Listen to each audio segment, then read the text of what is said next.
Magandang araw, mga kasari-sari. Ngayon ay linggo, mga kasari. Pero kahit linggo, syempre si Ate Tintin ninyo ay busy pa rin. Marami pa rin riripakin, mga kasari. Huwag nyo nang intindihin yung mga naririnig ninyong ingay ng mga motor na dumadaan. Dahil ang aking tindahan ay harapan kalsada na, mga kasari. So ngayon, tingnan nyo, pawis na pawis ako, kagagaling ko lang ng palengke, mga kasari, maagang-maga pa. 6 pa lang bumili ako ng bigas. Bigas lang ang binili ko at saka siomay na aking paninda, mga kasari. Kasi nga sabi ko, hindi ako masyado mamimili kasi pag linggo pahinga. Pero kahit linggo, ang inyong pambansang tindera ay busy pa rin, mga kasari. So sa mga wala pang tindahan dyan, ganito ka-busy kapag kayo ay may tindahan. Kahit pa sabing sari-sari store lang yan, mga kasari, akin nga sari-sari store pero busy pa rin ako. Tingnan nyo, ang aga-aga pa, tagaktak na tagaktak na ang pawis ni Ate Tintin ninyo. So ipakita ko sa inyo ang isang sakong, hindi naman siya actually isang sako, 30 kilos lang siya na bigas. So hindi ako nagtatambak talaga ng bigas, mga kasari, kasi slow moving naman siya sa akin. Pero may naghahanap pa rin, sayang pa rin, 'di ba, mga kasari? Siguro yung 30 kilos sa akin mga isang linggo rin mahigit bago maubos. So, ganun lang siya. Kasi nga, marami naman kaming tindahan dito, tsaka malapit lang kami talaga sa palengke. So, yung mga tao, syempre, mas preferred nila minsan pag bumili ng bigas sa palengke kasi mas makakamura. Ganun, mga kasari. Pero kahit linggo ngayon at tagaktak ang pawis ni Ate Tintin ninyo, syempre, magre-repack pa rin tayo, mga kasari, Ganun talaga ang buhay, tindahan. Sa mga walang tindahan dyan at nagbabalak na magkaroon ng tindahan, ihanda ninyo ang inyong loob. At saka syempre, sa tutulang, kailangan mapasensya ka, kailangan masinop ka, kailangan ay matyaga ka, lalo na kasi nga, syempre, sa tutulong sa pagre-repack-repack, kahit bigas nagre-repack din ako. Minsan may bumibili na kalahating kilo. Dati ayaw ko sanang magbenta ng kalahating kilo kasi nga awat, magtitimbang ako ng kalahating kilong bigas. Pero naisip ko, ganun talaga ang buhay, mga kasari. Talagang mahirap ang buhay natin ngayon. So kung ano yung gusto ni customer, pagbigyan natin. Pero sabihin na natin na katulad sa akin, ang benta ko ng bigas ay 63 pesos. So syempre may butalyo na 0.50 pag hinati mo siya. So hindi, mas lamang ng 50 cents, mga kasari.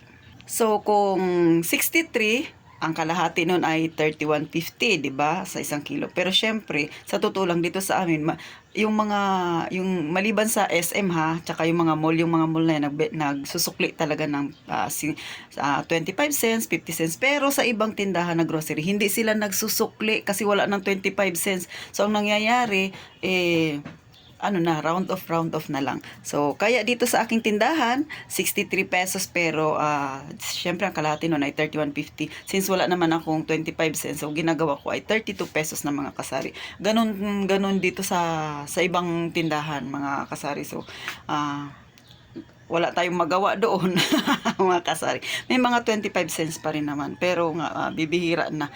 Mga mall na lang ang mga nagsusukli nun. Kaya ako, ang binibilihan ko na grocery store, so wala silang mga 25 cents, mga kasari. So round off na lang pagka 0.70, syempre lugi si kahera. So ganun, mga kasari. So ngayon ipapakita ko sa inyo kung ano yung aking binili na bigas. Medyo mahal talaga, mga kasari, kasi nanggaling pa siya ng Bulacan, ganun. Syempre ibabarko pa, mga kasari. So ito yung aking binili na bigas. Yan siya, mga kasari. 25 lang siya, 25 kilos, pero sabi ko doon sa suki ko gawin ng 30. So ganun, magkano rin yung 30, mga kasari? Maliit lang yan na sako, diba? Pero nasa kulang-kulang 1.7, parang 1,680 ang aking binayaran, mga kasari. So ganun. Tapos syempre marami pa tayong riripakin. So, isa sa mga riripakin ni Ate Tintin ninyo, eto, mantika, magpa-plastic-plastic tayo, 5 piso, 10 pesos, mga kasari. So, uso pa yan dito sa amin, hindi uso yung debote. Kasi nga, medyo mahirap talaga ang buhay, mga kasari. At saka kadalasan dito, ay mga nagbo-board lang, tsaka mga estudyante. So, hindi nila prepared yung mga bote-bote na yan. Pasipagan na lang talaga sa pagre-repack. Pero mas malaki kasi ang kinikita sa repack. Then, sunod asukal. So, mga nakapila na yung aking riripakin ngayon, mga kasari. Maagang maaga pa, di ba? Basang-basa na ako ng pawis. So, ganon ang buhay tindahan, mga kasari. Sa mga wala pa diyang tindahan na mahilig manood ng mga vlog na katulad sa amin dahil gusto ring magkaroon ng tindahan balang araw, syempre, maganda po yung may sariling negosyo. Pero sabi nga, pa ganyan, mga kasari. Kami dito ay tabi-tabi rin, ha? Pero okay din naman kahit papano kumikita pa rin ang tindahan, mga kasari. So, syempre, pasukian. Pero ako, wala naman ako may tuturing talaga na suki.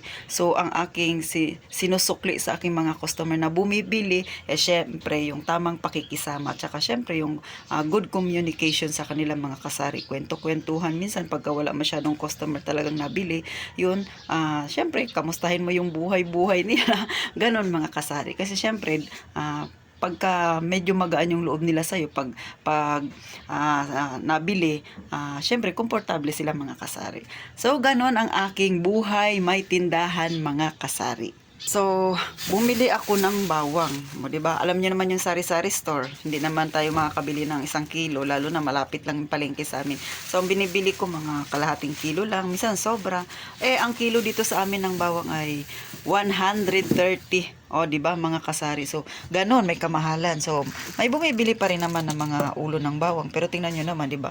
O, ganito lang kaliit. Ang benta ko ay 11 pesos. Sa sari-sari store, mga kasari, hindi uso dito sa amin yung timbang-timbang, di ba? Per kilo. Sa palengke lang yun uso. Pero pagka sari-sari store ka, per piece kasi ang labanan. So, eto, tingnan nyo, maliit lang yan. Piso ito. So, sa mga walang tindahan dyan at nagbabalak na magkaroon ng tindahan, pero uso sa inyo ang ripak-ripak, bumili kayo ng bawang, kung bawang, di ba? Tips na rin, yung ganito, yung medyo maliliit yung ganito niya, yung mga ganito, yan.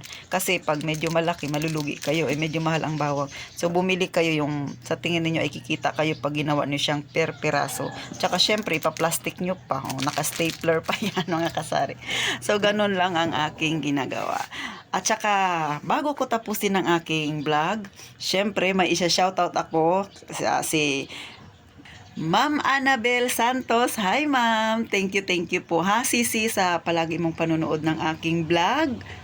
Taga Hagonoy po siya, mga kasari, ha. Thank you, ha, Ma'am Annabel. Talagang araw-araw nagko-comment siya sa akin. Tsaka, very supportive talaga siya sa akin. So, thank you, ha, mga kasari. Isa pa sa aking ginagawa ngayong linggo, 'di ba? Busy si Ate Tintin niyo. Bago ako magpaalam, siyempre tips ulit. Katulad nito, bumili ako ng kalahating kilo ng mani. Mamaya ay lulutuin ko kasi may naghahanap na ng customer ko. Ipiprito ko siya, yung sabi nilang adobo. Ganun yung aking ginagawa, mga kasari. At maliban pa diyan, syempre, ito, bumili ako ng fried garlic kasi gagawa rin ako ng chili garlic. Syempre, madali ang luto lang yun, Ate Tintin, mga kasari. Kasi yan yung hinahalo ko. Kasi nagluluto nga ako ng siomay. So, extra, pa yun, sideline, mga kasari. Medyo mabenta kasi yung aking siomay. Kasi dito sa part na to, ako lang yung nagbebenta ng siomay. So, syempre, pandagdag pa yan sa ating maliit na sari-sari store ng income, o diba?